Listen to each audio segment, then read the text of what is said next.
Welcome to the Starting Well podcast. Whether you are a new pastor or you're beginning to serve in a new church, this podcast is designed to help you start well. I'm your host, Jason Lowe, and I serve as a regional consultant with the Kentucky Baptist Convention. And I am so glad that you've joined us for this episode. Let's get started.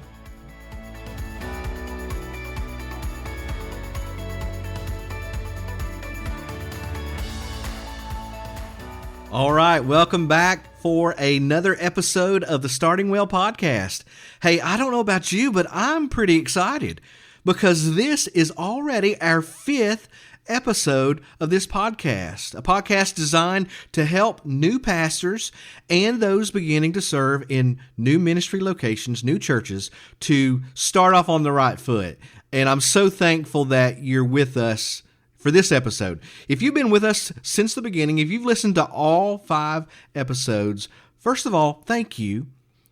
I'm so thankful that you have joined us in this journey, and I hope that it's been helpful for you, whether you are a new pastor right now, or you help pastors, or you're just thinking about pastoring in the future. I hope that you're getting some value out of this podcast.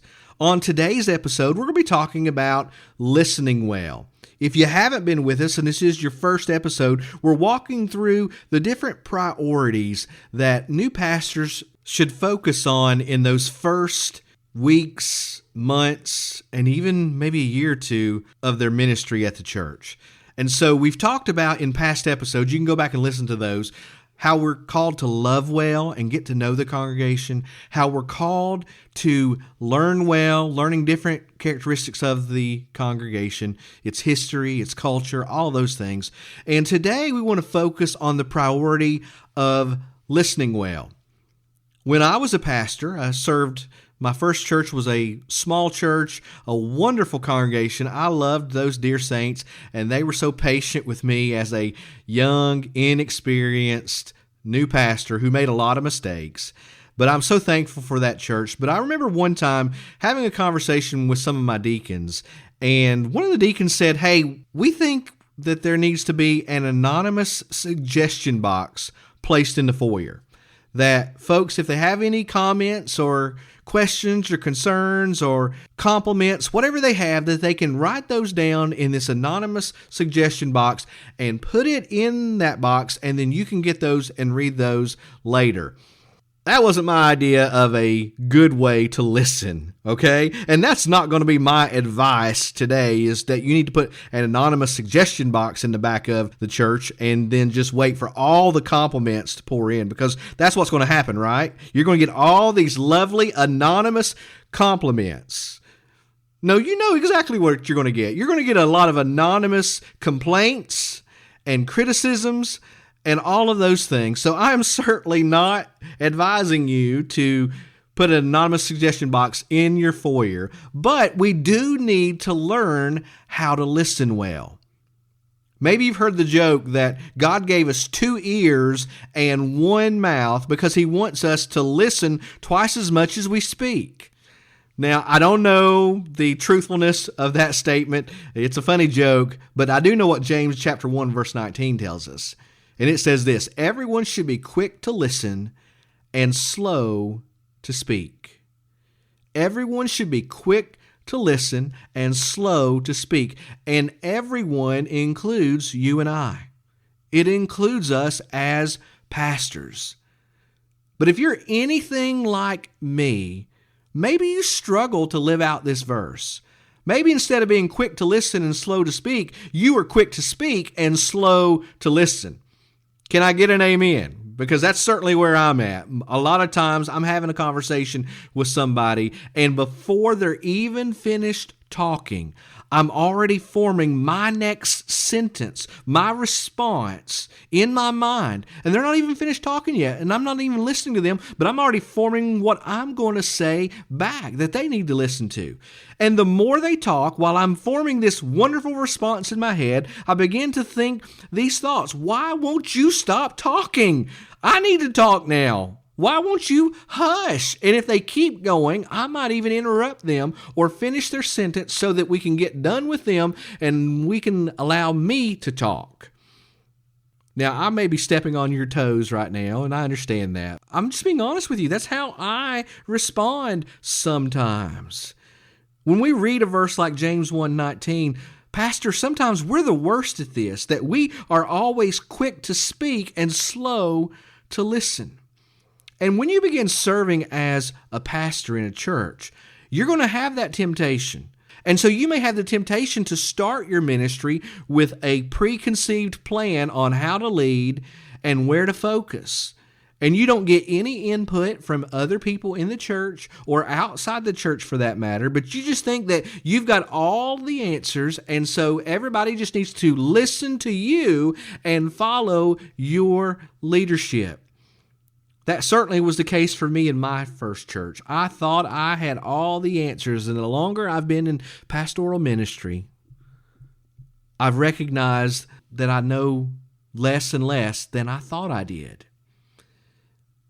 And I've learned over the years that we need to listen to others, because if you come into a church with a preconceived plan and you just have it all figured out on how to lead and where to focus, and you don't get any input from anybody else, I'm here to tell you that's a recipe for some challenging days in your ministry future as you try to implement that plan without any input from others.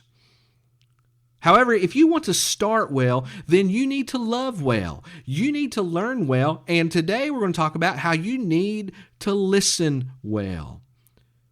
Specifically, I want to talk about 5 voices that I feel like you need to listen to when you begin serving at a church. And by the way, as I've shared some of these principles in past episodes, this is not just information that I have come up with. I have listened to the input of many other wise pastors and ministry consultants and associational leaders. And what I'm sharing with you today is what I have learned from them as I spent some time listening to them. And so let's talk about those 5 voices today of how you need to listen well to those voices if you want to start well in your church. Number 1, you need to listen to the Lord. You need to listen to the Lord. This is the first and most important voice that you need to hear when you begin serving in a church. And the way that you hear the voice of the Lord is that you have to spend time with the Lord. That means you're in His Word, and obviously you're in His Word as you are preparing your sermons. But you need to be in His Word, just spending some time with Him, just to hear from Him, not for anybody else, but just for you and your spiritual growth. And so you listen to the Lord through studying His Word, but you also listen to the Lord in prayer. As you pray to Him, you spend some time in silence and allow the Lord to speak to you, to bring thoughts to your mind, to bring convictions to your mind, to bring a vision to your heart and your mind. So spend time with the Lord in His Word and prayer and listen to what He says. As you spend time with the Lord, you're going to want to ask Him some questions. Maybe you want to ask Him to give you a glimpse of His vision for the church's future. Not your vision, but His preferred future, His preferred vision of the church. If you spend time with Him, He'll begin to impress that upon your heart. You can ask Him to give you a love for the flock. As we've talked about, we are so quick to rush to address some of the issues in the church that we forget sometimes to love the flock and to build those relationships and gain that trust. So just ask the Lord to give you love for the flock. Ask the Lord to place individuals in your mind that He is calling to serve in different roles in the church. Maybe as a Sunday school teacher or a member of a vision team if you form one of those, or maybe as a pastor or an elder or deacon or whatever. But just ask the Lord to place individuals in your mind that He is calling to serve in those roles, and listen to what He says. Ask the Lord to give you wisdom on how best to lead the church in the years ahead. Ask Him to give you discernment on the proper timing and the manner in which you make any type of significant changes in the church. And so as you think about your ministry there, you are a under shepherd of the chief shepherd. And so you need to listen, first of all, to the Lord. Now, studies show that a lot of churches are plateaued and declining. That's certainly true in Kentucky. It's really true all over this nation and really around the world. A lot of churches, in fact, most churches are plateaued or declining, and they need some type of revitalization. And Pastor, God may very well call you to lead those efforts in a local church setting. And so this goes without saying, but it's going to be absolutely impossible to lead the church to renewed spiritual health and vitality if you are spiritually dry yourself. You won't be able to communicate God's vision unless you have spent time with the Lord to discern that vision. And so as you think about the voices that you need to listen to, first of all, and it's primary, you have to listen to the Lord. You have to take those intentional steps to do so. But after you've taken the time to listen to the Lord, and by the way, you're going to continually listen to Him, another voice that you need to listen to as well as you start your ministry in your church is you need to also listen to other church leaders. You need to listen to other church leaders. One of the best sounding boards that you will have for the vision that God reveals to you in those quiet times with Him is most likely going to be some other godly leaders in your church. And so you're going to want to share what the Lord is impressing upon your heart with them. And you're going to share some of those ideas, and you're going to express to them, hey, I feel like this is what God is leading us to do. And you're going to share those ideas, and you're going to be humble about it, and you're going to listen to how they respond. You want to listen to their questions that they have. Maybe they have some concerns. Maybe they have affirmation and they tell you, hey, that's a great idea, Pastor. I'm behind you. I'm with you. But you want to listen for their feedback and be willing to make any type of adjustments that's based on their counsel that is really a good idea. And honestly, you're going to have a lot better wisdom when you're talking to other leaders rather than just the things that you come up with on your own. The Lord will impress that on your heart, and then He will use others to shape that vision, to mold that vision, and to help you hone down that vision so that it can be an effective approach, an effective strategy for your church. A good example of this is found in the book of Exodus. You know the story of Moses as he has led the Exodus out of Egypt, and now he's with the people, and he's judging the people all day long. And then his father-in-law, Jethro, shows up. And I want to pick up this story, and I'm going to actually read it for us. I know you're familiar with it, but I think it's helpful for us in this particular point to read it. Exodus chapter 18, beginning in verse 13, this is what the Bible says. It says, "The next day Moses sat to judge the people, and the people stood around Moses from morning until evening.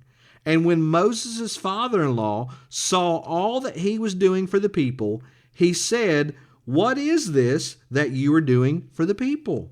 Why do you sit alone and all the people stand around you from morning until evening?'" And so notice there, he is observing what's taking place and he's asking questions. Verse 15 of Exodus 18 says this, "And Moses said to his father-in-law, 'Because the people come to me to inquire of God. When they have a dispute, they come to me, and I decide between one person and another, and I make them know the statutes of God and His laws.'" By the way, all those things are good things. Then verse 17, Moses' father-in-law said to him, "What you are doing is not good." What you are doing is not good. He says, hey, this is not going to work out well. Verse 18, he says, "You and the people with you will certainly wear yourselves out, for the thing is too heavy for you. You are not able to do it alone. Now obey my voice. I will give you advice, and God be with you. You shall represent the people before God and bring their cases to God, and you shall warn them about the statutes and the laws, and make them know the way in which they must walk and what they must do. Moreover, look for able men from all the people, men who fear God, who are trustworthy and hate a bribe, and place such men over the people as chiefs of thousands, of hundreds, of fifties, and of tens. and let them judge the people at all times. Every great matter they shall bring to you, but any small matter they shall decide themselves. So it will be easier for you, and they will bear the burden with you. If you do this, Jethro says, God will direct you, you will be able to endure, and all this people also will go to their place in peace. And so Jethro gives this advice, and he shares the benefits for why Moses should listen to his advice. And then verse 24, the Bible says, so Moses listened to the voice of his father-in-law and did all that he had said. Moses chose able men out of all of Israel and made them heads over the people, chiefs of thousands, of hundreds, of fifties, and of tens, and they judged the people at all times. Any hard case they brought to Moses, but any small matter they decided themselves. And so Moses listened to Jethro's advice. And brother pastor, you and I, we need to take a similar approach. You need to identify some godly leaders in your church and listen to their feedback as you share about the vision, as you talk about changes that you think you need to make. Share it with them and then listen for their feedback. They've been members of that church much longer than you have. And so their thoughts should never be ignored. Now, there will be times when you take their advice, and there's going to be times when you don't take their advice. But you should always listen to them humbly and compassionately. They need to know that they've been heard. And by the way, if you do that, that's also a good way to love well. Go back to one of our other priorities and how to start well. If you listen well, then they are going to feel loved and appreciated, even if you don't always take their advice. And so as you talk about and think about the different voices to listen to as you start in your church, number one, listen to the Lord. Number two, listen to other church leaders. Number three, listen to other pastors. You need to listen to other pastors. You see, pastoring is not for the faint of heart. It certainly is difficult at times. Your words are often misunderstood.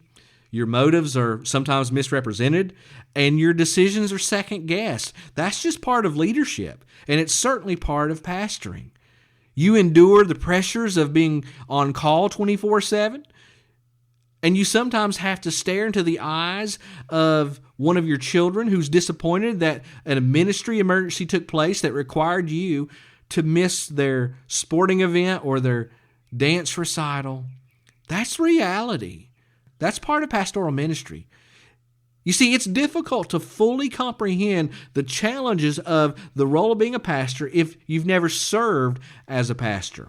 And I had always heard the joke, and maybe you've heard it as well, when some people say, you know, some of your church members think you only work one day a week. And I'd always heard that joke and laughed it off until I was sitting in a Sunday school class one time, and we were talking about different things and how busy we were. And I just made the comment of how busy that I was. And one of the members that was in that class, who was also a deacon in that church, actually made the statement, you don't know what busy's like. You only have to work one day a week. And I couldn't believe that I actually heard it, okay? I mean, I'd heard the jokes, but I never thought people actually believed this until I heard it for myself. You see, no one understands your role like other pastors do. And so that's why it's so important that you allow some other pastors from other churches to encourage you and to speak into your life and into your ministry on a regular basis. You need those other pastors that can help you discern God's vision for your church.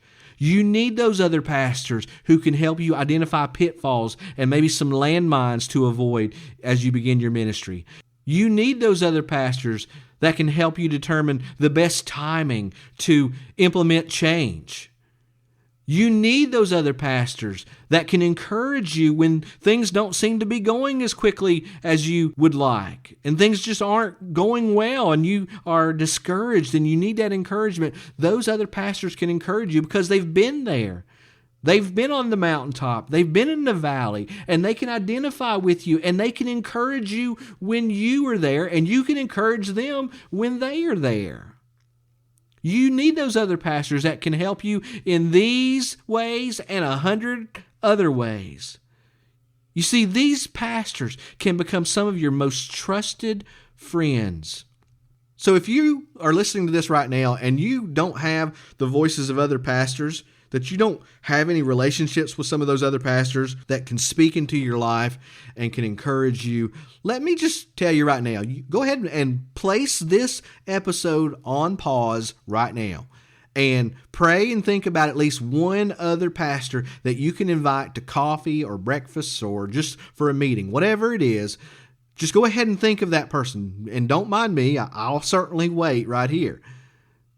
Even if you've been pastoring for decades, you need these brothers in your life. They can speak into your life, and you can speak into theirs. So, do you have that brother in mind? Maybe you have one or two, or maybe even 3 or more. If you do, that's great. Call them or text them right now to set up a meeting, and then you can spend that time with them, and you can just kind of share your heart of why you need that friendship, why you need that relationship. Trust me, you will not regret having other pastors from other churches speaking into your life, speaking into your ministry.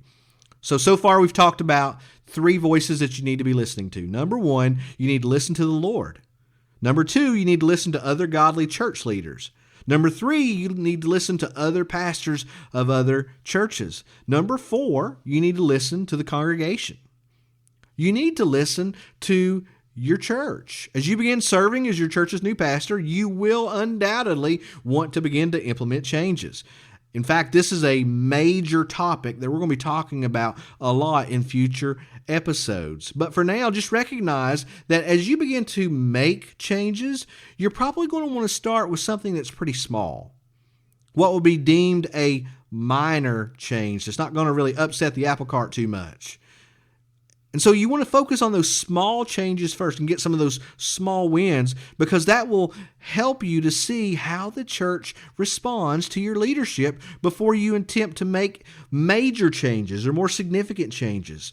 And so whenever you implement some of those smaller changes, listen to how the church responds. Are they supportive of those changes? Do they have a lot of questions about those changes? Are they critical of even the slightest change? Are they talking to others about it, or are they cheering you on? How do they respond to some of those simple changes? Keep your ear to the ground and listen well as you seek to implement some of those changes during your first year or two, and you're probably going to hear a preview of how they respond to change and how they will probably respond to more significant changes, and hopefully without an anonymous suggestion box, okay? So 4 voices that we've heard from so far that you want to make sure that you listen to. Number 1, listen to the Lord. Number 2, listen to other godly church leaders. Number 3, listen to other pastors. Number 4, listen to the congregation. And then 5th and finally, you also want to listen to your wife and your family. You want to listen to your wife and your family. Whenever you begin a ministry, you will quickly have a full calendar, because you're going to be scheduling meetings and maybe even scheduling some of those get-to-know-you meetings like I talked about in a previous episode. You're going to try to get to know the church. You're going to try to get to know the community. So you're just going to have a lot on your plate.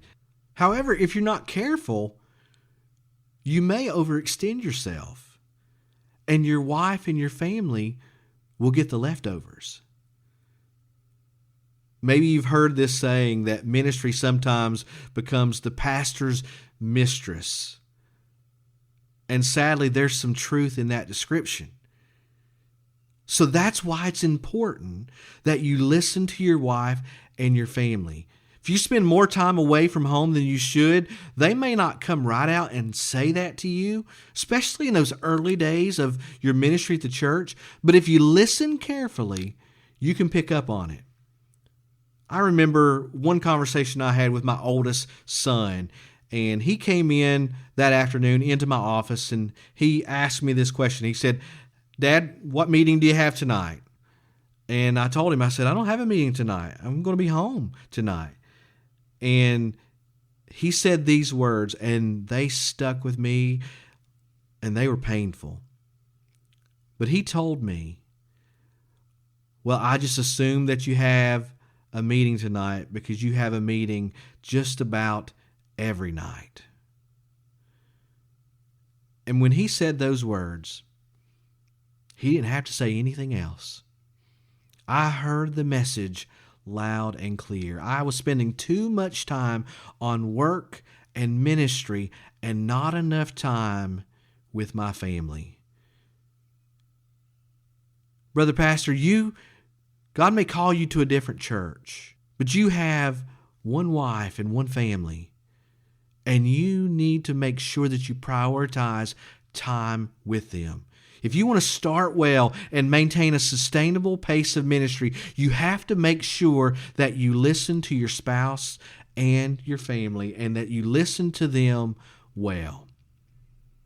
All right, so there you have it. 5 voices that you need to listen to if you want to start well in your church. Number 1, listen to the voice of the Lord. Number 2, listen to the voices of other godly church leaders. Number 3, listen to the voices of other pastors. Number 4, listen to the voices of the congregation. And then number 5, and finally, listen to the voices of your wife and your family. If you will listen well to those voices, it's going to help you to start well in your ministry. So that's it for this episode. I'm so thankful that you've joined us yet again. And if you haven't subscribed yet on your podcasting app of choice, go ahead and do so. And if you wouldn't mind to leave us a review, that would be so helpful. It's in the algorithm. I don't know all the technical jargon that goes on in the background, but I do know that if you leave a review and you subscribe to this podcast, it will help other pastors find it. And so if this has been helpful for you in any shape, form, or fashion, go ahead and subscribe and review so that others can benefit as well. So until next time, may you shepherd the flock of God among you well. Thank you for listening to this episode of the Starting Well podcast. For more resources, please visit us online at startingwell.net.